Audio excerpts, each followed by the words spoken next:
Monsieur Dame Tanguy Koki.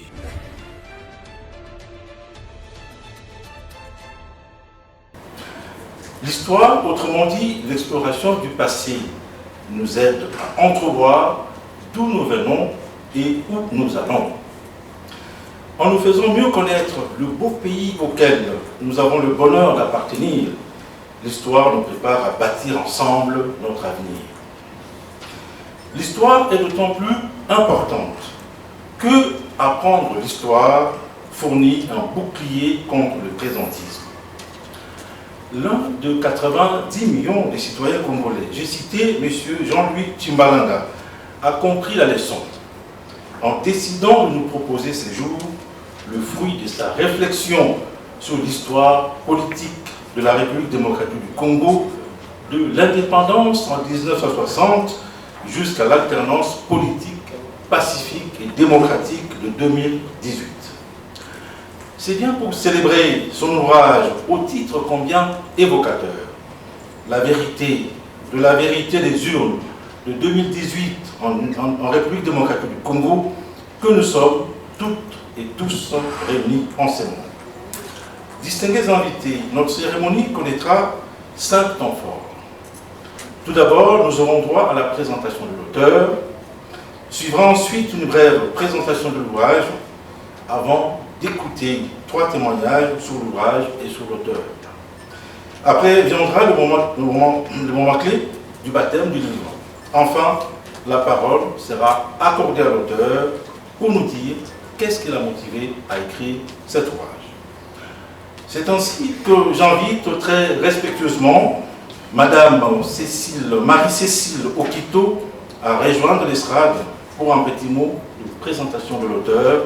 J'ai cité Jean-Louis Tshimbalanga. Excellence, Monsieur l'ambassadeur de l'Espagne, distingués invités, Mesdames et Messieurs, bonjour. C'est un réel plaisir et honneur pour moi de vous présenter Monsieur Jean-Louis Tshimbalanga, l'auteur du livre intitulé La vérité et de la vérité des urnes 2018 en République démocratique du Congo. Je disais donc, c'est un réel plaisir et honneur que je le présente aujourd'hui, surtout sur ce cadre qui me rappelle mon premier contrat en tant que mannequin dans son agence dénommée La Promotion Espérel. C'est au 7e niveau de cet immeuble. Dans le passé, on l'appelait CCIZ.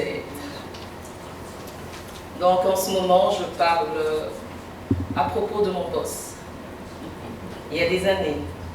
Monsieur Jean-Louis Tshimbalanga est licencié en économie, option financière. Qui le connaît bien conviendra avec lui qu'il est une personne qui est très attachée aux valeurs des cultures et de la jeunesse. Ceux qui ont été à Kinshasa vers les années 70-90 l'ont découvert dans plusieurs activités qui l'ont rendu célèbre, quoiqu'il soit beaucoup plus discret et humble comme personnage, mais toujours prêt à servir les autres. Il est difficile d'énumérer toutes les activités culturelles, sportives ou scolaires qu'il a réalisées. Je ne m'attarderai pas non plus sur la promotion des vedettes, de la musique congolaise, tant moderne que traditionnelle. Je ne parlerai pas non plus des productions de musique avec des groupes étrangers tels que le Zouk Machine, pour ne citer que celui-là. Je m'abstiens aussi de parler des tournois sportifs qu'il a organisés entre les grandes équipes de la première division de Kinshasa.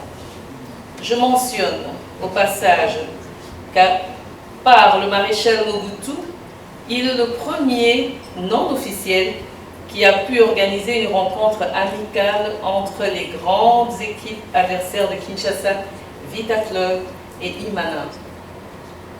Je ne parlerai pas non plus de la promotion de catch congolais, avec les plus grandes stars telles qu'Edingwe, sans oublier plusieurs compétitions interscolaires, j'en passe. Je m'en vais brosser rapidement d'une manière non exhaustive quelques activités qu'il a réalisées dans le monde de la culture. Dans le cadre de la lutte contre la pauvreté, avec le soutien du Programme des Nations Unies pour le développement, PNUD, il s'est intéressé personnellement, en 2000, à la lutte contre la pauvreté culturelle, ce qui l'a amené à l'évaluer, l'état et la forme de cette pauvreté dans un échantillon de 450 écoles de Kinshasa et 45 du Congo central. Un rapport sur les résultats obtenus a été déposé au ministère de l'Éducation mondiale, nationale, à l'UNESCO, à la Commission nationale pour l'UNESCO et au PNUD. Dans le cadre de la décennie mondiale du développement culturel, qui est un programme des Nations Unies, et avec le soutien de l'UNESCO et la Commission nationale pour l'UNESCO, il a mis en place un programme hebdomadaire dénommé Shogun, dans le cadre de l'intégration des Congolais. Ce programme avait lieu tous les dimanches après-midi à l'hôtel intercontinental, l'actuel hôtel Pullman. Il mettait en évidence les groupes folkloriques et leurs danses, ainsi que les gastronomies traditionnelles de chaque ethnie des 3 provinces du Zaïre à l'honneur. Chaque semaine donc, le public s'enrichissait, notamment par la découverte des cultures et traditions des autres ethnies, leurs danses et leur gastronomie. À présent, après avoir découvert qui est l'auteur, nous allons essayer de nous plonger dans le récit de nos propos séjours, dans son nouvel ouvrage.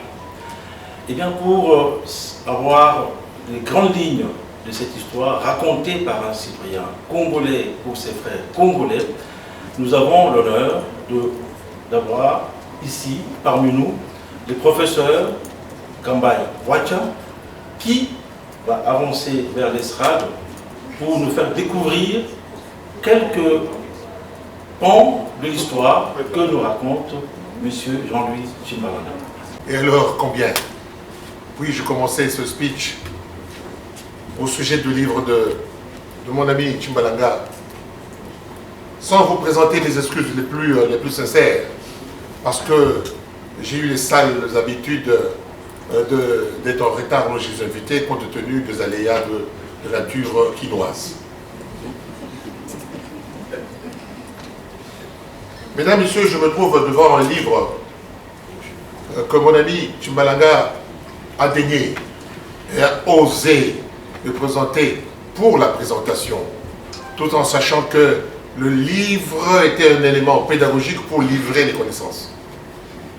Le livre livre les connaissances. En effet, dans ce livre, la vérité de la vérité, la vérité de la vérité.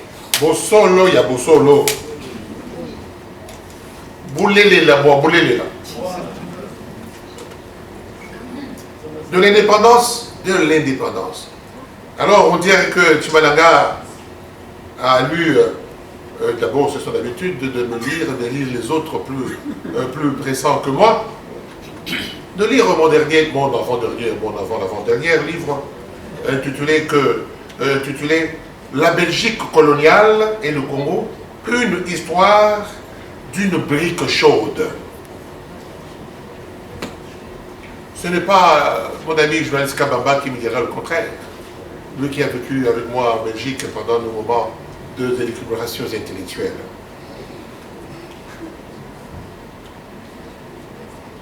Tshimbalanga a pondu 4 tomes.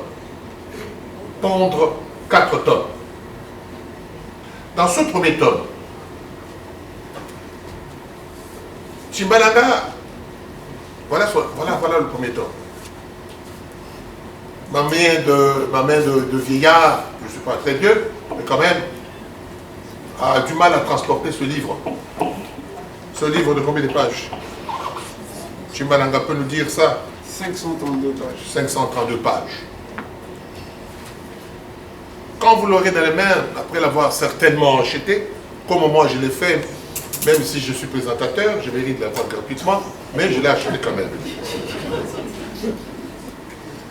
L'auteur se définit comme l'un des dépositaires de l'histoire de notre pays, de 60 aux élections dites démocratiques, Alors qu'est-ce qu'il dit dedans? Il nous parle des vœux de Léopold II. Des vœux de Léopold II en Afrique. Je veux que la petite Belgique devienne grande Belgique à l'intérieur de l'Europe. Et il a eu son Congo. Les Belges ont eu leur Congo, même si le Parlement belge quelque part a refusé. En bon politicien avec des arguties diplomatiques, il a eu son Congo. Et il l'a eu comme il faut. Et les Belges étaient jaloux de leur Congo. Et les Belges ont refusé que les autres viennent prendre leur Congo. Une belle leçon pour aujourd'hui qui osons, qui daignons refuser que les gens prennent notre Congo. Et nous voulons réellement être jaloux comme les Belges avaient entre guillemets leur Congo. Nous devons être jaloux parce que certains veulent prendre notre Congo. Les Belges ont stabilisé l'héritage.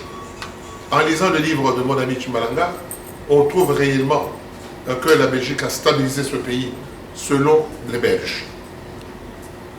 Et quelque part, en regardant, comment dirais-je, en regardant les illustrations du livre, car quand vous allez la voir, vous verrez que c'est un livre immensement illustré. On l'a dit tout à l'heure, que c'était un livre réellement pédagogique. Il voit une société hybride. Il parle de la décolonisation. En fait, quand on regarde toutes les photos, on regarde, on admire avec satisfaction émotionnelle, émouvante, née dans une volonté volante. Il parle de la décolonisation. Mais en fait, tout ce qu'on rentre dedans, toutes les photos qui se trouvent dedans, c'est de la colonisation et de la décolonisation. Il nous invite à placer la colonisation dans un contexte historique bien déterminé. Et puis, il parle immensement de Lumumba. D'ailleurs, il commence son livre par la phrase célèbre aujourd'hui de Lumumba. N'est-ce pas? Vous verrez, mais vous verrez, j'anticipe. Vous verrez, mais alors vous verrez, quand le noir, particulièrement pensait-il, quand le Congolais va écrire son histoire, vous verrez comment il sera libre. Et aujourd'hui, nous sommes en train de patauger positivement dans notre histoire et notre démocratie pour devenir enfin libre. Et cette histoire ne peut pas être écrite en Belgique, ne peut pas être écrite en Allemagne, en Amérique. Ce sera écrit au Congo par les Congolais. Et voilà. Chacun son émotion. Il a écrit son bouquin. Il a parlé de Lumumba. Il a parlé des actions de, comment dirais-je, des députés, des auteurs politiques, et on les trouvera là-dedans, les Kasavubu ou les Lumumba, tous ceux qu'on appelle pères de l'indépendance, et puis connus ou inconnus, il a montré les pères de l'indépendance inconnus. Personne ne sait aujourd'hui que Kabassé de Joseph est aussi père de l'indépendance. Indépendance tchatcha. Touba qui dit. On ne lit pas ça simplement comme Touba qui dit, Tozui. Non, il faut entendre ça en Congo. Touba qui dit. Nous l'avons arraché. Arraché. Vous voyez, celui qui vous parle est un simple Molomichi de Molomichi de l'Ifasik, où il se tourmente avec des tourments, avec ses étudiants tourmentateurs, et ça va très bien. Il parle de la table ronde, par les photos. Il parle de concertation, par les photos. Il parle des appétits étrangers, par les photos. Il parle de la façon d'être des Belges, par les photos. Et les discours de l'indépendance, mon Dieu, et il en parle par les photos. Chimalanga parle de Lumumba à l'épreuve. Lumumba à l'épreuve. Il parle de ses tracas, mes amis. Il quand on regarde, on voit Tchombe, on dit mais qu'est-ce que Tchombe, monsieur Tchombe, comme père de l'indépendance, qu'est-ce qu'il vient faire dans ce livre? Mais il faut savoir que Tchombe n'est pas n'importe qui, c'est un père de l'indépendance. Et il est devenu ce qu'il était parce que les autres ont voulu le mettre en conflit avec ses frères. Lumumba lui-même, Kassavo n'était pas des ennemis, et on peut le voir. Lumumba n'était pas ennemi de Tchombe, on peut le voir dans ce livre. Un livre assez intéressant. Il se définit lui-même comme un dépositaire de l'histoire de son pays. L'histoire immédiate. Lui-même, faiseur d'opinion, parce qu'il écrit, tout comme les faiseurs d'opinion que nous sommes ici. L'histoire du pays ne doit pas être connue, écrit par les Belges. Quand les Belges ou quand les étrangers écrivent l'histoire du Congo, ils écrivent leur histoire au Congo. Ils écrivent Tintin au Congo. Mais nous attendons que nous tous, vous tous, d'une manière ou d'une autre, universitaire ou pas, d'écrire l'histoire à partir de nous-mêmes, à partir de notre émotion, pour nous les Congolais. Yabiso Moko, notre propre histoire. Ndi, Congolais. Je suis Congolais. Et nous le disons avec fierté, avec émotion voulante. Et nous sommes tendus, flèches tendues, vers notre être. Ndi, Congolais. Je suis Congolais. Mi-Congolais. Mi-Mongo. Je suis Congolais. Je suis Mongo. Je suis Boluba. Je suis Mololo. Je suis Chokwe. Je suis Kété. Je suis Concorde. Vous voyez, je suis Pendé. C'est ça le Congo de Lumumba. C'est ça le Congo que Tshimbalanga veut bien nous présenter dans son livre. Il le fait depuis le Congo de 60 jusqu'à l'élection présidentielle de 2011.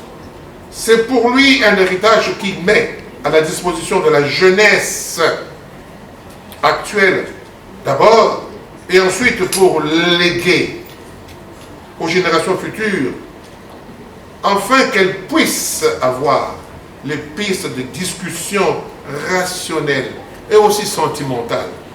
Discours inductif et ensuite déductif. Mon ami Kalingaï, quand j'entrais ici, me dit, écoutez, professeur Moulongeshi, voulez-vous être bref?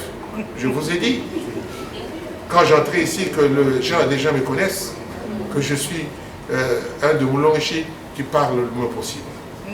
Puis-je encore vous regarder? Vous voulez me regarder? Qu'est-ce que vous voulez que je vous dise encore?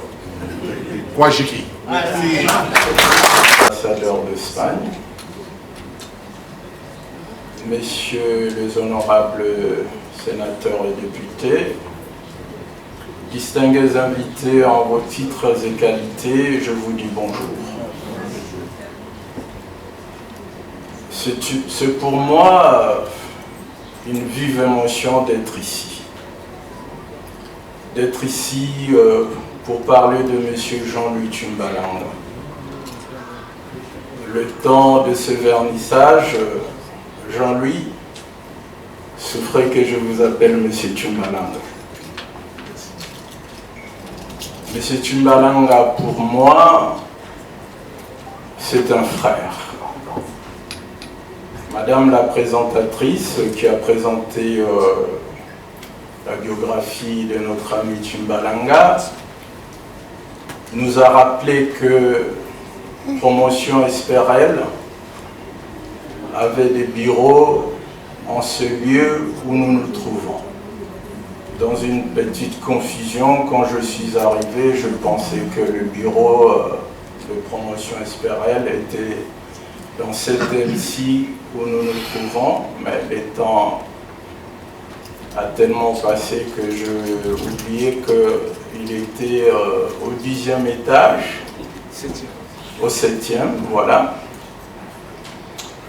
Et moi, votre humble serviteur, je me trouvais au 10e étage de cet immeuble. À l'époque de CCIZ, cela ravive des souvenirs. Nous étions jeunes et beaux, énergiques, très lancés dans la chose culturelle. Certains parmi nous ont pensé qu'ils allaient devenir des Benigordi congolais pour faire comme à Chicago avec Tamla Motown, tellement que l'activité musicale était foisonnante dans notre pays. Ben ça, ce n'est que des souvenirs. Jean-Luc Timbalanga, c'est un monsieur amical, généreux, je dirais même humaniste. Nous nous sommes rencontrés un jour et nous ne sommes plus quittés. On s'est retrouvés ici dans des moments d'amusement, quelquefois dans des moments de petites galères. Et puis plus tard, on s'est encore retrouvé en Belgique, disons qu'il est venu me rejoindre en Belgique. Et là, il a commencé son aventure littéraire avec le livre « L'impératif d'une culture démocratique en RDC ». Il ne dormait pas, il écrivait toutes les nuits et j'étais l'un des premiers lecteurs. On s'est disputé quelquefois sur les agencements de phrases, il se fâchait sur moi ou je me fâchais sur lui. Et puis finalement, chez l'Harmattan, il a sorti ces livres-là, L'impératif d'une culture démocratique en RDC. Voilà une aventure littéraire qui commence. Une aventure élogieuse, qui continue jusqu'à présent. Parce que ici, nous sommes là pour la vérité des urnes de 2018 en RDC.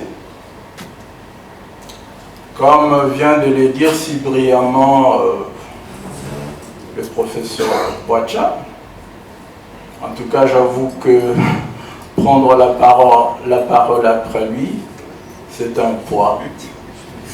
Parce que c'est tellement brillant ce qu'il dit, c'est tellement clair, c'est une grande personnalité. Et ce que j'aime chez lui, c'est l'esprit qu'il a d'aimer la jeunesse. Ça suffit. Bon, on va parler d'aujourd'hui. Bien, voilà. Alors, je n'aurai pas le temps pour étaler le parcours que je connais avec Jean-Louis, notre amitié. Je veux parler du livre. Je veux parler du livre. La vérité des urnes de 2018. Il vit en France, moi je suis ici. Et pendant le temps qu'il écrivait son livre, on était tout le temps en contact. On se téléphonait, il disait, je suis arrivé à tel niveau, je veux, puis finalement, le livre, l'enfant est là. C'est une fierté. Donc je dirais que Jean-Louis, c'est un frère pour qui je suis fier. La vérité des urnes, moi, a fait naître en moi des sentiments de regret. Des sentiments de regret parce que je me dis, mon Dieu, je me rends compte que je ne connais pas mon pays. Hier, je l'ai appelé pour lui dire, écoute, je viens de lire la lettre de 13 parlementaires de l'UDPS. Que c'est édifiant, que c'est actuel. Et je me suis même posé la question, comment se fait-il que, à l'apparition de ces livres, le président Mobutu a pu vivre un tel conflit avec les 13 parlementaires? Parce que cette lettre, c'est beaucoup plus un apport positif, qui aurait pu mener, si on en avait pris compte, qui aurait pu mener notre pays vers le progrès, vers la prise en compte de nos populations, vers la prise en compte de nos situations sociales. Et voilà qu'une œuvre comme celui-là a fait naître un conflit qui, je dirais, est à l'origine de beaucoup de nos devoirs que nous vivons jusqu'aujourd'hui. Et alors, je me dis, Jean-Louis, tu n'as pas... Enfin, je le reviens, je n'en peux plus, mais je promis de vous tutoyer. Jean-Louis, pourquoi vous n'avez pas repris le manifeste de l'ANSE? C'est la première fois que je lis cette lettre, mais elle est édifiante. Et je me dis, avant la lettre des 13 parlementaires, il y a la conscience africaine. Avec Monseigneur, à l'époque, finalement, cardinal Maloula, et les autres, Idéo et consorts. Ailleurs, on a des pères fondateurs. Nous avons des pères de l'indépendance. Mais la différence entre les pères fondateurs d'ailleurs et nos pères de l'indépendance, c'est que le père fondateur ailleurs, ils ont laissé quelque chose dans un sanctuaire, et quand on veut discuter, débattre, prendre des décisions en ce qui concerne ce pays-là, on va dans ces sanctuaires-là, on sort les idées, les idéaux de pères fondateurs et on se réfère. Ensuite, on décide. Chez nous, malheureusement, nos pères de l'indépendance, sans être peut-être que je serai contredit par quelqu'un ici qui a d'autres éléments que je n'ai pas, nos pères de l'indépendance ne nous ont rien légué. Et alors, dans ces pays où beaucoup disent qu'il y a un déficit de l'écrit, bravo Jean-Louis, il y a un déficit de l'écrit parce que les gens ne s'y intéressent pas beaucoup. Ils ne s'y intéressent pas beaucoup parce que les opportunités ne leur sont pas données pour qu'ils puissent découvrir les écrits qui existent. Le professeur Boitcha, c'est une preuve qu'il y a des écrivains au Congo. Le professeur Yoka, le professeur Ndaïwe, et j'en passe, sont la preuve que le Congolais écrit. Moi-même qui vous parle, je crie aussi, mais dans la fiction. Je viens d'écrire mon premier livre pédagogique dans ce sens-ci, parce que j'œuvre dans la photographie, je suis photographe d'art, et je m'occupe des archives photographiques. Un jour, je me suis dit, déficit de l'écrit, il faut pallier à cette lacune. Je commençais à archiver des photos, finalement, je viens d'écrire un livre, Photos comme écriture de l'histoire. Jean-Louis, c'est un passionné de l'histoire. Jean-Louis, c'est un amoureux de l'histoire. La preuve est là. Mais comprenez ici quelles sont les difficultés que ne rencontre pas quelqu'un qui écrit. Je vous en relate quelques-unes. Il doit réfléchir au contenu d'un livre. Il doit passer son temps à cette réflexion. Il passe son temps à écrire ce dont il a réfléchi. Il boucle son livre. Ce n'est pas fini. Il doit encore doubler des efforts. Parce que de l'écrivain, de l'auteur qu'il est, il devient son propre marketeur, il devient son propre distributeur, il devient tout pour faire connaître les livres. Nous sommes les auteurs des œuvres littéraires. Mais la finalité, c'est aussi que l'œuvre qu'on a écrite puisse se faire connaître. Vous voyez le nombre de gens qui sont ici? Nous sommes combien dans la ville de Kinshasa? Jean-Louis arrive, nous avons dû faire le tour de libraire pour chercher le distributeur. Voyez-vous combien c'est pesant. Donc, il y a une difficulté, une très grande difficulté. On se plaint que l'écrit n'existait pas. Il existe. Mais pour que ça arrive, que ça soit à la portée du lecteur et du public,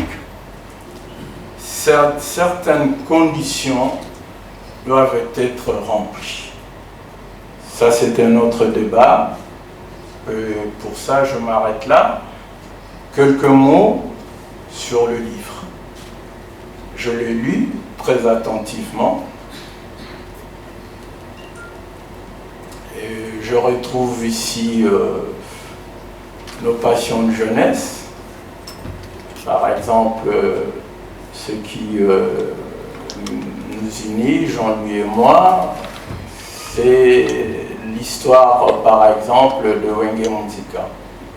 Et je vois là qu'il a aligné quelques phrases sur cette grande histoire de notre culture, comment je puis emmener le jeune de Wenge Monzika à l'époque pour la première fois dans une tournée musicale en Europe. Et aussi, sur le plan historique, la table ronde, le Lipanda, l'arrivée du roi Baudouin au Congo. Et quand nous étions seuls, je lui dis, cher Jean-Louis, il faudra que vous vous rattrapiez, parce qu'il y a un élément, un événement de taille qui s'est passé lors de l'arrivée du roi Baudouin au Congo, à Kinshasa. Un certain Ambroise Boimbo avait arraché l'épée du roi Baudouin et s'est mis à sautiller, à danser sur le boulevard du 30 juin. Symboliquement, les grands esprits disent que c'est ce jour-là que la Belgique avait été, le Congo avait été arraché aux Belges, et particulièrement au roi Baudouin. Ce qui est arrivé après le discours au palais de la Nation, le discours du roi, le discours du président Kasavubu et l'inoubliable discours du Premier ministre Patrice Lumumba n'était que la suite normale de l'événement qui s'était passé la veille. Arrêtez-moi, sinon je ne veux pas... Bon, voilà, Jean-Louis. Moi, ce livre, c'est une encyclopédie. C'est une encyclopédie. Et Jean-Louis, vous êtes une encyclopédie vivante. Merci beaucoup. Messieurs, dames, bonjour. Il y a une semaine, j'ai été convoquée par mon directeur, qui est ici présent, Oscar Kabamba Kassongo, de venir urgemment dans son bureau. Et j'arrive, je trouve avec un invité, c'est Jean-Louis Timbalanga. Il me dit que non, il a sorti un livre qui va être présenté et je voudrais que tu en parles. Alors je suis ici sur instruction de mon directeur, qui est dans la salle pour bien sûr vérifier que je suis là, merci, c'est la confiance. Alors la vérité dans les urnes de 2018 en RDC, volume 1, de l'indépendance du Congo en 1960 jusqu'à l'élection présidentielle de 2011. C'est bien sûr le titre de cet ouvrage que l'auteur nous fait l'honneur de nous présenter ce soir devant l'auguste assemblée ici présente. Et moi, je vais juste me pencher dans un domaine où je nage un peu facilement là, c'est celui de la musique culturelle. Alors, sur la musique, partant de l'indépendance jusqu'en 2011, c'est l'espace temporel de cet ouvrage. Eh bien, d'entrée de jeu, l'auteur commence avec le combat du siècle. En 74, j'avais quel âge? 74. Non, j'étais là, prof. J'étais déjà là. Entre Georges Sherman et Mohamed Ali. Et bien sûr, il y a cet aspect. Dans cette page d'histoire, Jean-Luc Timbalanga relate les péripéties qui entourent cet événement avec le festival de musique qui accompagnait ce combat du siècle. Nous avons eu James Brown à Kinshasa, les King, Johnny Pacheco, et bien sûr le professeur Kamegwacha connaît tout ça. Un tout petit peu. Myriam Makeba, et puis en RDC, on a bien sûr Franco, Chiro, Sosoliso, Betty Massikini, tous étaient là. C'était un peu, à un moment donné, l'histoire du monde. La RDC, le Zaïre à l'époque, a été un peu la capitale du monde. Tout le monde était focalisé sur ça, il fallait vendre le pays. Et Mobutu savait y faire avec ce combat des siècles dont on continue de parler. Et dans cet ouvrage, l'auteur passe en revue des grands moments de l'histoire de notre musique, avec des grands noms qui ont marqué l'histoire de la rumba, cette rumba congolaise. Et bien sûr, il commence par Kali. Joseph Athanase Kabasele Chamala, le père de la musique congolaise moderne, qui l'année prochaine va totaliser 40 ans dans l'au-delà. Il nous parle de tous ces grands qui ont marqué l'histoire de notre musique, Franco, Chiro, Madilou, surtout de ceux qui nous ont quittés, Pawemba, Kester, Bongolov, Betty Massikini, Alain Moloto, Madilou, Lutumba, et bien sûr tous ces grands qui nous ont quittés, mais qui ont marqué, qui continuent à marquer les mélomanes jusqu'à ce jour. Et puis il y a à la page, enfin pour ceux qui ont le livre, à la page 270, voilà, à la page 270, eh bien, Jean-Luc Timbalanga a mis un accent particulier sur un homme, peut-être un ami, un grand frère. Il s'agit de Joseph Roger Voulaniokalongo. Je cite, cette page est pour rendre hommage à M. Joseph Roger Nyokalongo Voula pour avoir su protéger avec amour et avec une main de maître l'orchestre Zaïko Langa Langa. Il est à ce jour impossible de dissocier son nom à celui de Zaïko. Cet hommage vivant de l'auteur à un artiste qui en vit, je trouve ça formidable. Dans l'univers qui est le nôtre, on a assisté plus d'une fois à des obsèques des grands artistes, et c'est chaque fois à leur mort qu'on dit ils ont été, ils ont fait, c'est des grands. Mais lui, il l'a fait de son vivant, et Jean-Louis, pour cela, je te dis merci. Sincèrement, parce que je me rappelle avec Simaro, avec qui on était souvent, il nous arrivait deux fois d'être dans les activités, et ce Simaro, c'est pas mon conduit. Rabia, beaucoup d'amateur, on a ça la bombe. Oh, il y a un gars, il a le papa fleur, il a amené le boire à l'angoana. Et bon, c'était une façon de matolo, mais proprement bien fait avec ses verbes, on connaît Simaro, mais il y avait une vérité dans cela. Alors, ce que Jean-Louis vient de faire, moi je trouve ça formidable, je ça avec envie. Il est juste et bon qu'on puisse reconnaître le travail formidable qu'il accomplit dans ce groupe Zaïko Langalanga qui est devenu pratiquement un patrimoine. Et il n'y a pas que. À côté de Jossa, il y a eu aussi des sponsoring, des agences. Nous avons l'agence Loder Production. Et à l'époque, il y avait une fois, nous on prévoyait ça comme une sorte de rivalité. Loder Production par là avec Escol, la promotion espérée par là avec Rumous. Vous parliez, c'est bon? On s'entendait, mais les gens, ça peut vite à Imana. Voilà. Et à l'époque, c'était chaud. Alors, Jean lui a parlé de François Londala Bongolanga, un garçon formidable avec des idées terribles. On a eu un Gomo Africa ici.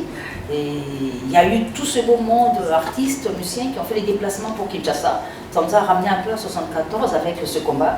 On a eu tout un festival autour du combat à Livreman. Et Londala Bongolanga a été là.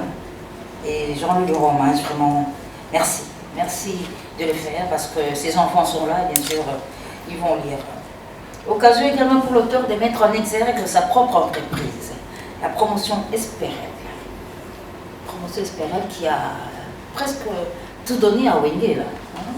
Le grand moment de Wenge, c'est avec la promotion Esperel, des voyages en Europe, des albums inédits jusqu'à ce jour qui continuent à faire fureur. Et Jean, lui, était au devant de la scène. Il a été un des témoins privilégiés de l'ascension de ces jeunes gens des Vandales. Et bien sûr, l'histoire se termine par la dislocation. Mais comme il y a les 2-3 volumes qui arrivent, nous osons croire que l'auteur va terminer en beauté, comme ce fut le cas au mois de juin, avec la réconciliation de ces jeunes gens du clan Wenge. En 1989, l'agence de promotion Esperel a fait venir à Kinshasa des très belles filles, Soukmachi. Ah là là, on en a bavé sur elle. Et pour 4 productions, hein? Oui, mais comment on les enviait à la télé, tu vois. On voyait les clips et puis les sous-machines arriver à Kinshasa. Ces filles étaient avec nous pour 4 productions.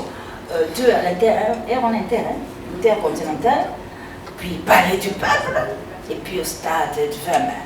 Martyr n'était pas encore là, au stade de Vermin. Vraiment, c'était tout simplement formidable. Et puis, toujours dans cet ouvrage, de plus de 500 pages, l'auteur se reconnaît dans un groupe. Pour ceux qui ont étudié dans la TASOC, il y avait un groupe de Black Leaders, je prononce bien. Ah oui, avec... ils sont là, hein? Les anciens des Black Leaders. Ils sont dans la salle. Ils sont dans la salle. Alors, vous vous rappelez quand ils se mettaient à chanter Sex Machine. Fidel Baba, la Michel. Fidel Baba, la Michel. Oh, les anciens de TASOC. Évidemment, dans cet ouvrage, vous allez découvrir l'autre facette de Jean-Louis Timbalanga, avec Thomas Bossinico, avec qui ils ont commencé ce groupe, ils ont lancé ce groupe. Avec Maggie, hein, qui est ici dans la salle. Elle est où là? Elle est là, Maggie. Maggie, elle chantait, elle dansait. Ah d'accord, les anciens de Black Leader. Vous êtes nombreux là. Il faut une cérémonie pour vous maintenant. Hein? Alors le groupe s'est produit au collège Boboto. Ce n'est pas la deux. Vous voyez, ça rappelle des souvenirs, peut-être que nous on ne connaît pas, mais à travers ces écrits, on doit découvrir l'autre facette de l'honorable Fidel Baba là que je ne savais pas. Bon, Fidel ne chantait pas. Il faisait quoi là? Il dansait? Non, mais c'était Michel Cabella, tout ça. Mishka. Safir, il soutenait en fait. Oh, il soutenait. Donc, après, mais c'est. Jean-Claude Vemba aussi. Voilà, que des souvenirs dans cette ouvrage. Et puis le mérite, l'auteur a tenu à mettre un accent particulier sur un mérite. Et oui, c'est celui de 4 koras. Le prix des 4 koras, gagné coup sur coup en une nuit par Kofi Olomide en Afrique du Sud, et jamais égalé jusqu'à ce jour. Il fallait évidemment rappeler cela pour que cela stimule aussi ce qui arrive là. Dans cet ouvrage, il y a aussi des grands moments. La musique a toujours été accompagnée par la télévision, et Jean-Louis Timbalanga a tenu absolument à faire connaître ces grands noms de la télévision, ces stars des émissions de télévision qui ont été pour beaucoup dans la promotion de la musique congolaise à l'époque. Ces messieurs qui ont marqué leurs empreintes d'histoire de la télévision dans notre pays.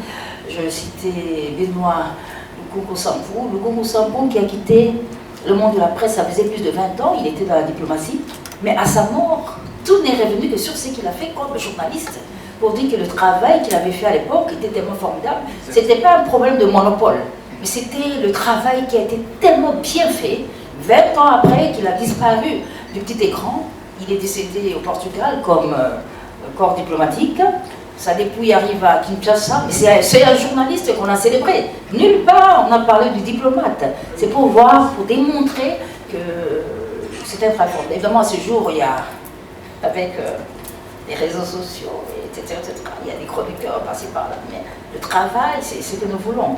Il a été célèbre, mais il a été aussi un bon présentateur des médias. À ses côtés, Théo Boniface, Kayo Bibeya, Lutuma Bangu, Lukezo Loasi, Manda Chebwa, et nous. Et nous. Et Dieu devient mon baquet dans la salle là. Et nous. Et puis il y a un monsieur que je n'ai pas connu quand j'ai commencé cette profession, mais son nom, sa voix est restée en moi. Et la première fois que je vois sa photo, c'est dans cet ouvrage. C'est Mateta Kanda.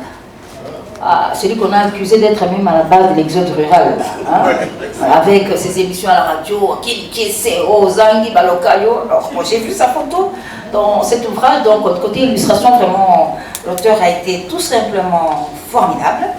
Formidable, Mateta Kanda, je ne l'ai pas connu, mais son travail est demeuré à tel point qu'il y a eu même un jeune garçon qui est sorti d'une chaîne là qui parlait comme Mateta Kanda. Et à cause seulement de cette fois, les gens se sont rués vers cette chaîne de télévision par rapport au travail qui a été fait, bien fait, qui a marqué. Je vais terminer par ici, en disant, en vous recommandant cet ouvrage de plus de 500 pages, je le recommande aux étudiants, aux enseignants, aux chercheurs, à l'auguste assemblée ici présente, pour ceux qui veulent approfondir encore une fois les connaissances sur la musique congolaise moderne, mais aussi beaucoup d'effets politiques. De la vérité des urnes en 2011, suite et fin dans les 3 autres volumes qui restent, M. Jean-Louis Guimard. 2018. Monsieur Dame, jeudi, je vous remercie. La capacité d'asseoir la compréhension de cet ouvrage. Comment parler après le prof Kamba Ibouacha? Je voudrais rapidement, et pour les minutes qui me sont données, faire une petite anecdote. Il y a une trentaine d'années, quand j'étais encore étudiant dans cette ville, il était difficile d'être étudiant à Kinshasa dans les années 90 parce que non seulement on cherchait le savoir, mais on cherchait aussi un peu l'avoir, un repas par jour. Et c'est difficile de manger ici, difficile de se déplacer. Surtout pour nous qui venions de l'intérieur du pays. Alors, dans notre recherche de parrainage, un jour, je me retrouve devant la maison du prof Kamba Ibouacha, cherchant un peu un soutien, parce qu'il fallait vivre la semaine qui venait. Alors, il me reçoit. Je suis un étudiant, il me reçoit. Qu'est-ce que vous cherchez, monsieur? Il me regarde. Il dit, professeur, ils peuvent mentir, je cherche à manger. Alors, il me prend à la main. Il ne m'amène pas à la cuisine. Il m'amène dans son bureau, qui est encore là jusqu'aujourd'hui. Il ouvre le bureau, c'est une bibliothèque. Il dit, bon appétit. C'est ça, bon appétit. Tu cherches le pain est ici. Voilà les livres. Tu as désormais le droit de ne pas quitter cette bibliothèque. Tout ce qui est ici, tu peux le lire. Et pendant que tu lis, ma femme te donnera un repas. Je n'ai pas quitté cette bibliothèque. C'est comme ça que je voudrais vraiment, exceptionnellement vous demander, frères et sœurs, de faire une ovation, standing ovation, au professeur Kamba Ibouacha.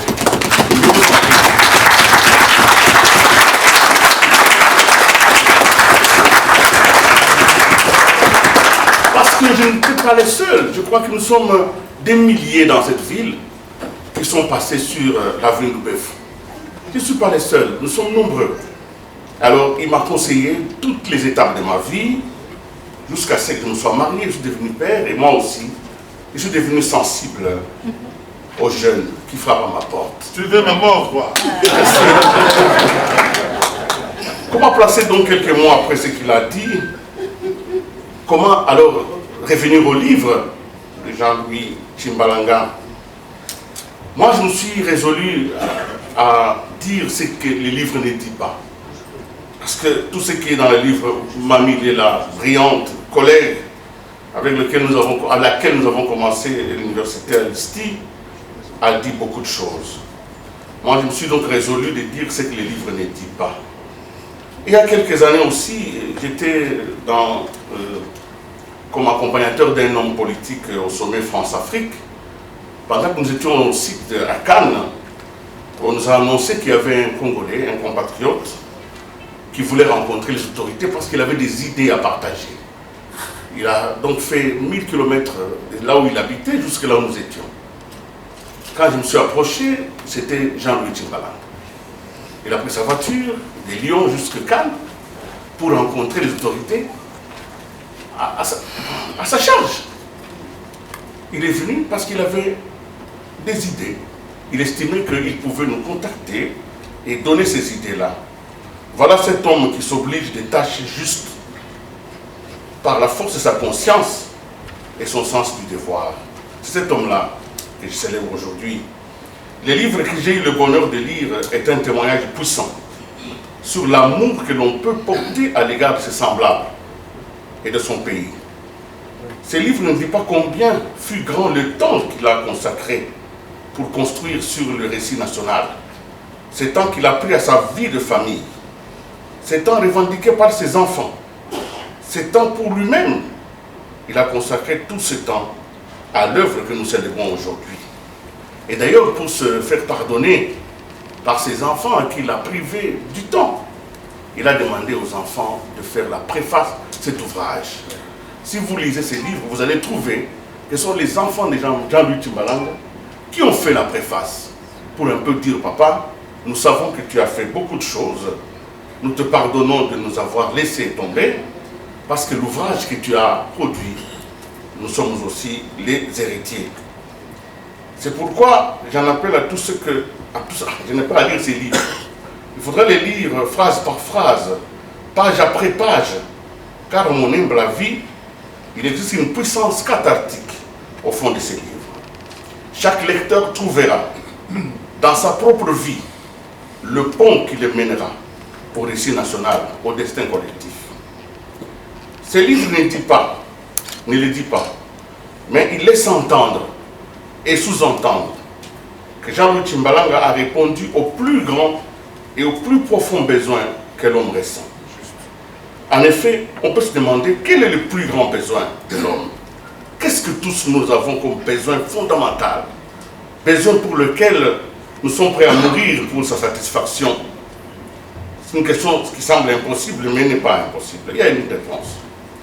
Les anciens Grecs disaient que le plus grand besoin de l'homme, c'est l'étymos. L'étymos, c'est le besoin de reconnaissance. Chacun de nous veut qu'on le voie tel qu'il est, tel qu'il se voit lui-même. Les regards que nous portons sur nous-mêmes, sur ce que nous avons de noble, nous souhaitons que le monde nous voie de la même manière. La reconnaissance. D'ailleurs, le Christ lui-même, quand on lui demande qui est-ce que tu es vraiment le Fils de Dieu, il dit, tu le dis. Cette phrase lui a valu la peine de mort, parce qu'il venait de reconnaître quelque chose qui était pourtant vrai, mais qui était impossible à concevoir du temps à l'époque. Nous avons donc tous besoin d'être reconnus de ce que nous sommes, ce que nous avons, ce que la noblesse de notre âme.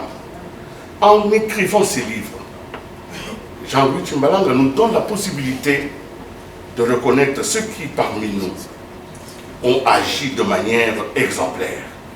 C'est pour ça que ce livre est important. Et ce livre de Jean-Louis Tshimbalanga fait justice donc à ses besoins, car il permet à la mémoire collective de se nourrir des faits parfois enfouis et de donner à notre âme collective l'écho positif d'un univers reconnaissant. Lisez les livres et vous serez fiers de faire partie de cette histoire. Mais il y a, en ce qui me concerne, une chose sur laquelle je souhaite attirer votre attention et qui correspond à mon âme de journaliste. C'est l'interpellation qui nous vient des pères de l'indépendance s'agissant de notre rapport à la vérité et de notre engagement en tant que nation de sauvegarder notre capacité collective de discernement. Dans les livres, l'auteur a mis à notre disposition des textes fondateurs. J'ai choisi 2 extraits, simplement, pour terminer. 2 extraits tirés du discours prononcé par le président Joseph Kasavubu lors de la proclamation de l'indépendance. On parle beaucoup de Lumumba, c'est vrai. C'est une grande figure, c'est notre héros national. Mais on ne fait pas souvent allusion à ce que Joseph Kasavubu a dit. Alors, mes amis, découvrez ce qu'il dit.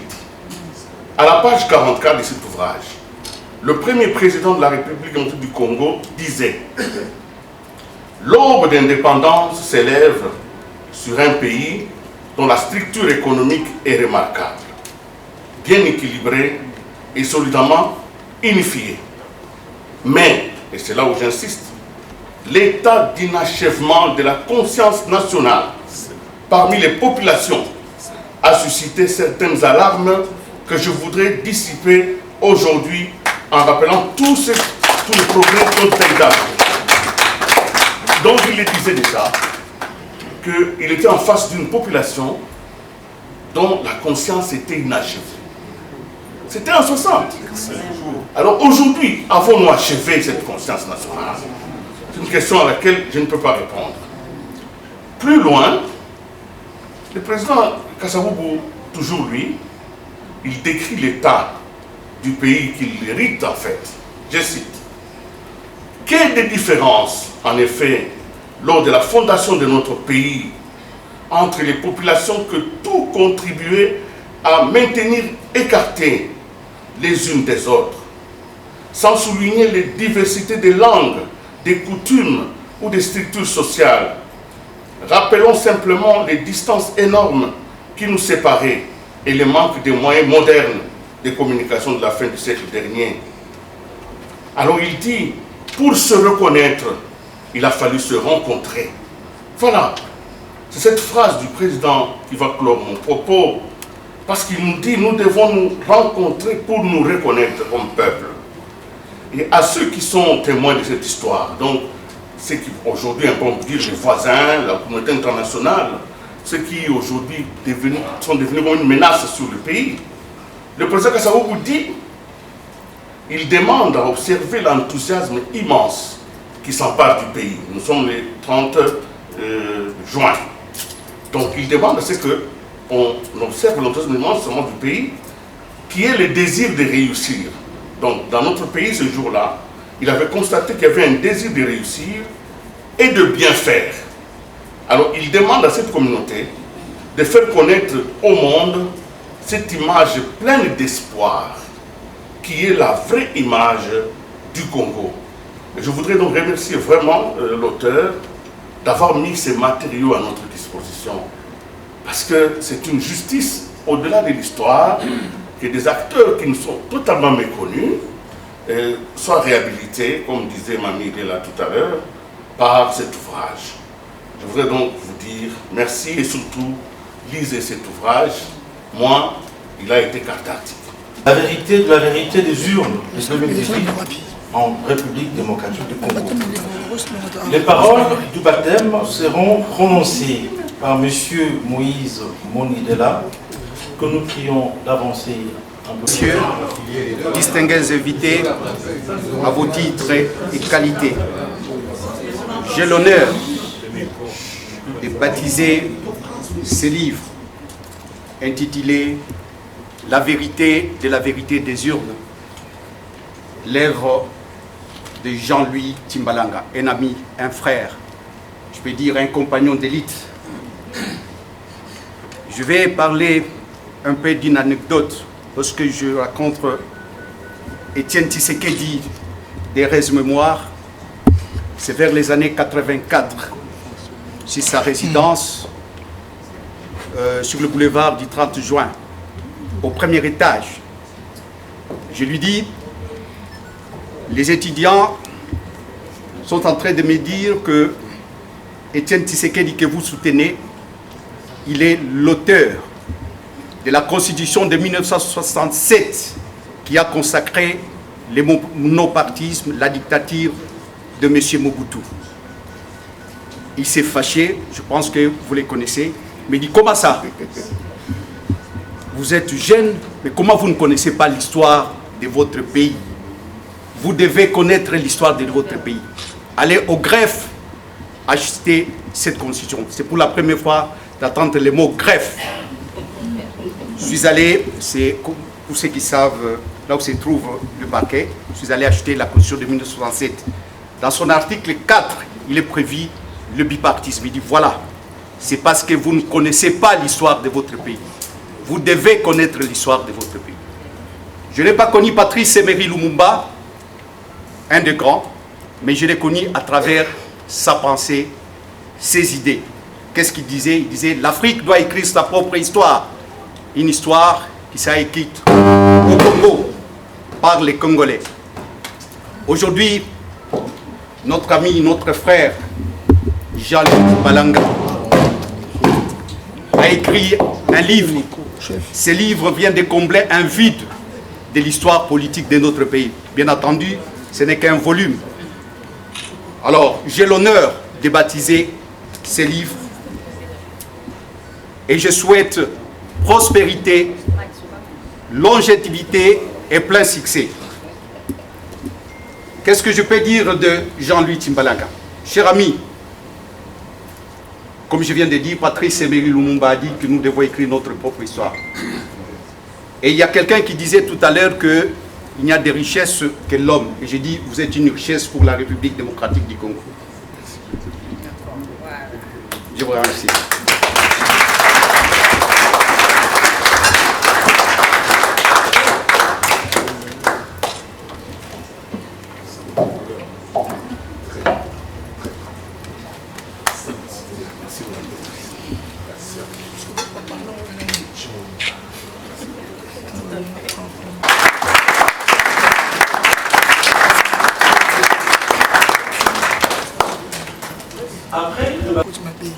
Il faut dire que depuis un moment, je vis en Europe. J'ai constaté que nos jeunes ont eu ou bien expriment en eux une forme d'amour pour la patrie. Peut-être je peux dire le patriotisme. Et que les jeunes partout, surtout ceux qui sont nés en Europe, c'est bon? Surtout ceux qui sont nés en Europe parlent du Congo avec un amour acharné. Et la plupart d'entre eux font des débats pour leur patrie. Mais souvent, ces débats sont diffus. Comme je le dis souvent, ces débats sont confus, tout simplement par l'amour de la patrie. Ces jeunes font des débats sans repère, sans référence. À telle enseigne que les malins, profitant justement de leur ignorance, leur apportent de grains sentimentaux, transformant notre histoire, le falsifiant, tout simplement pour permettre à ce qu'il y ait une forme de division entre les Congolais. Il était important que nous puissions s'aimer. Lorsqu'on s'aime, ce n'est pas de l'immédiateté qu'on recherche, mais c'est dans le temps et dans l'espace.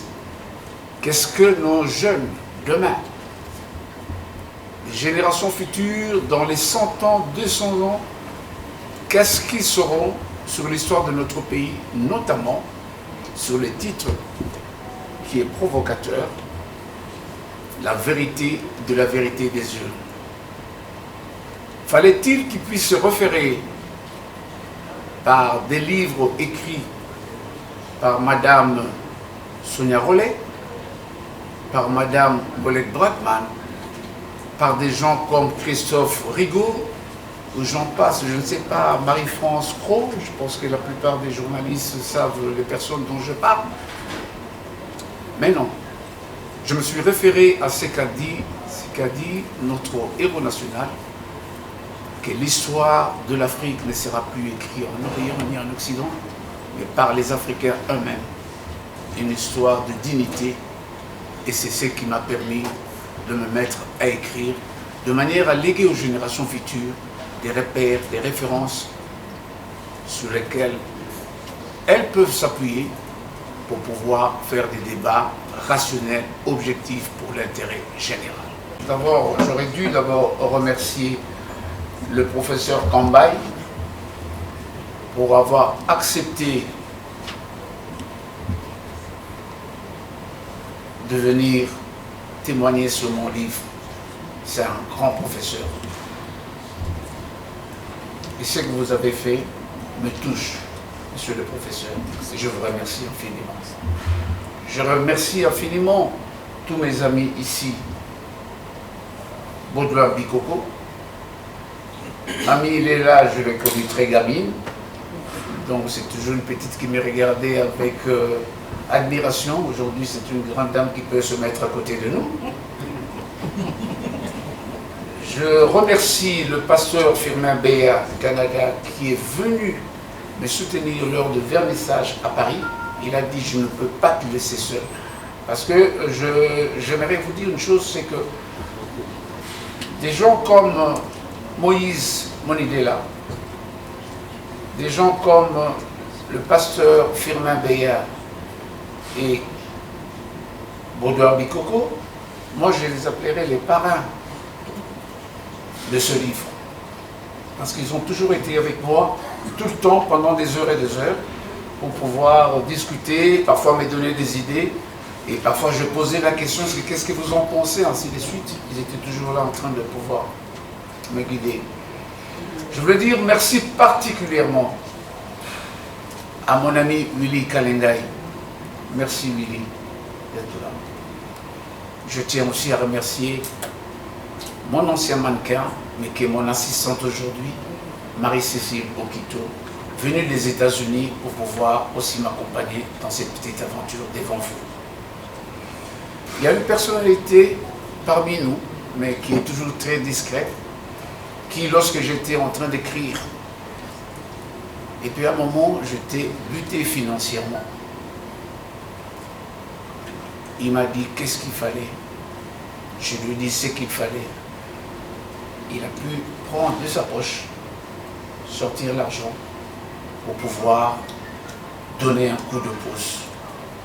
C'est un de nos frères qui est un des grands directeurs du groupe Eiffage.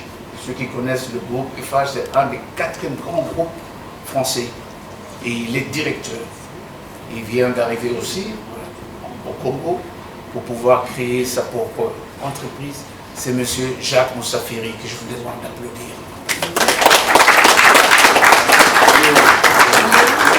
Il est où? Même s'il est discret. Bon, c'est une personne très discrète.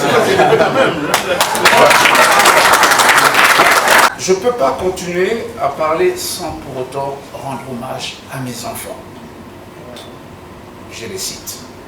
Prince, Leslie, Yoni, Keren, Ketia, Bill et Louise Cresnel. Ils n'ont plus que 7 ans. Il n'y en a que 7, donc voilà, c'est le 7e ciel. J'étais ici au 7e niveau, donc voilà, j'ai clôturé. Je voulais aussi vous remercier, mes amis. Vous savez que quand on revoit ses amis, on voit des gens comme Michel Kabea, des gens comme Martin, voilà, des gens comme Paul Zouao, qui a un voisin du collège Albert Ier. Vous comprenez? Je l'ai vu venir me soutenir. Il y en a plein, je ne sais pas comment citer, et notamment ma famille est là, la famille Tchimbalanga. Je vous remercie infiniment. Alors, comme a dit le modérateur, je ne veux pas prendre beaucoup de temps. Je voulais seulement vous dire une chose. J'ai oublié quand même avant de parler de rendre hommage à une personnalité du monde historique qui nous a quittés, M. Anissé Mobé, que j'admirais régulièrement lorsqu'il parlait de l'histoire de la République démocratique du Congo. Et ici, comme je ne suis qu'un petit dans l'histoire de notre pays, je rends hommage aussi à une personnalité qui s'est excusée parce qu'il avait aussi une conférence aujourd'hui à l'université, le professeur Ndaiwel, un des très grands aussi dans le monde de l'histoire. Alors, je voulais terminer par ceci. J'ai fait ma part, comme je dis régulièrement, la patrie d'abord, encore la patrie, et toujours la patrie. C'est un devoir de servir, c'est un devoir de pouvoir apporter ce qu'on a. Et moi je me réfère, je suis chrétien, je suis très spirituel, j'aime bien un passage biblique qui dit, dans 1 Corinthiens chapitre 12 verset 7, qui dit « Tout ce que vous recevez est pour l'utilité commune ». Et pour moi, quand on parle de l'utilité commune, on voit la communauté. Et ma communauté, c'est la communauté congolaise. Donc, ce livre, j'ai pris 3 ans pour écrire tous ces 4 tomes. Et souvent, mes enfants, parfois, se moquaient de moi, parfois, ils venaient d'une manière énervée me mettre debout, parce qu'ils disaient que je passais tout mon temps devant l'écran. et ils arrivaient parfois à me sortir pour pouvoir me relaxer. Donc pour eux, je voulais aussi, comme je l'ai dit tout à l'heure, encore une deuxième fois, rendre hommage, parce que en pensant à mes enfants, j'ai pensé à tous les enfants du Congo de maintenant et ceux des générations futures. Ce livre, c'est ma part, comme je l'ai dit tout à l'heure, mais votre part aussi, c'est celui de vous en procurer. Et nous verrons aussi que les institutions devront aussi faire leur travail, c'est de véhiculer ce livre jusqu'au plus petit, qui est au plus, je sais pas, le coin le plus reculé du Congo, qu'ils puissent prendre connaissance et qu'ils puissent arriver aussi à connaître l'histoire de notre pays pour faire des débats, comme je l'ai dit tout à l'heure, rationnels, objectifs. Ce livre est à vous, mes frères. C'est un livre est à vous, mes sœurs. Ce livre devrait être dans les bibliothèques normalement de tout le Congolais. À chaque instant, il peut arriver à lire et parler à ses enfants. Je vais terminer par l'anecdote qu'une maman au Canada m'appelle. Elle avait acheté ce livre. Elle me parle en lingala. Elle me dit que ça faisait 40 ans qu'elle était au Canada, qu'elle a son premier fils qui a 35 ans et son dernier fils a 25 ans. Chaque fois, ses enfants lui posaient la question qu'elle puisse leur parler un peu de la République démocratique du Congo. Elle ne savait jamais comment s'y prendre parce qu'elle n'avait pas de repères. Mais lorsqu'elle a pris ce livre, elle me dit quelque chose en lingala. Papa, namoni bolenge nangai. Cela veut dire que j'ai retrouvé ma jeunesse. Je suis tellement fier. Elle parlait presque avec émotion, comme une personne qui pleurait. Elle dit, maintenant, vous m'avez donné de quoi parler à mes enfants. Et elle m'a remercié. Moi aussi, je vous remercie d'avoir pris le temps d'être venu, acheter ce livre, faites-le découvrir à vos enfants. Vous ne serez pas déçus, car les enfants auront la connaissance de leur pays et ils sauront faire des débats, je l'ai encore répété, rationnels, objectifs pour l'intérêt général de notre pays. Je vous remercie. L'audit est un concept général qui renvoie à toute évaluation indépendante des opérations et du fonctionnement du contrôle interne d'une organisation, notamment une entreprise, afin d'avoir l'assurance raisonnable du respect des politiques, des procédures et des normes qui régissent une activité avec la vérification, l'efficacité de l'allocation des ressources rares par nature, en vue de l'atteinte des objectifs. L'audit classique est pluridisciplinaire car il concerne toutes les fonctions de l'entreprise et pas seulement la fonction financière qu'il serait dangereux de réduire à la seule trésorerie. Il peut concerner l'organisation, les opérations, l'administration, les finances, la stratégie ou les approvisionnements, etc. etc.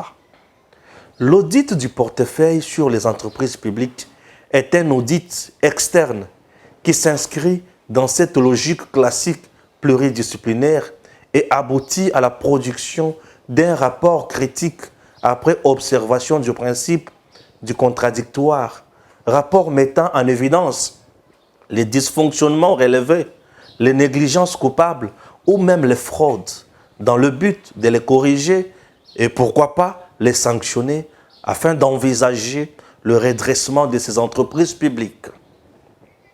Les avantages de l'audit classique sont nombreux, parmi lesquels un diagnostic global ou restreint de l'entreprise, une évaluation indépendante des compétences de gestion au sein de l'entreprise, à tous les niveaux, la mise en place de mesures correctives, y compris les sanctions, une évaluation objective des mandataires publics. Les recommandations formulées à l'issue de l'audit constituent la valeur ajoutée attendue de tout auditeur en conclusion de sa mission d'audit, bien sûr, auprès d'une entreprise, ce qui est loin de ces sanctions pénales. Ce que dit la loi, plutôt l'ordonnance de 1987, créant l'IGF tel que modifié et complété en 2020, sur la présence de l'IGF dans les entreprises du portefeuille, c'est l'encadrement permanent dont elles peuvent faire l'objet, étant donné qu'elles rentrent dans le champ de sa compétence au titre d'actifs publics matérialisés par une participation financière de l'État.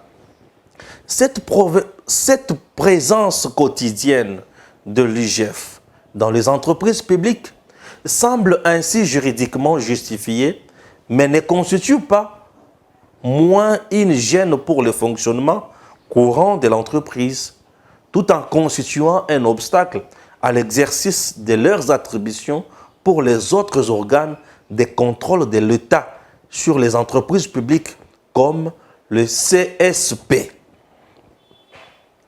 Ce que l'IGF gagne dans les entreprises, c'est notamment sa popularité, mais aussi les gains financiers comme aviseur lors de nombreux redressements fiscaux auxquels elle se livre légalement à charge des entreprises. Des taux de 50% des droits et taxes éludés sont annoncés. L'audit classique est limité dans le temps, notamment en fonction de son caractère spécifique, limité à quelques domaines précis ou global. En moyenne, il faut compter entre 30 et 45 jours, selon les termes de référence. Le fait de juger de l'opportunité des décisions ou de dépenses à faire, l'IGF joue le rôle d'un organe de tutelle non prévu par le statut ni par la loi. La présence de l'IGF remet en cause toute la politique de réforme initiée par le gouvernement en donnant plus de responsabilités aux mandataires. Le problème ne s'arrête pas au niveau d'encadrement, mais de la sanction et de la récupération des sommes éventuellement détournées. Aucune personne sanctionnée sur base du rapport de l'IGF n'a été condamnée ni retourné les fonds supposés détournés. Que gagne l'IGF dans les entreprises, chers compatriotes? À l'heure des charges, il convient de relever que les entreprises ne le payent pas. L'IGF d'ailleurs n'en a pas besoin au regard de gains qu'elle lui retire du fait de sa présence.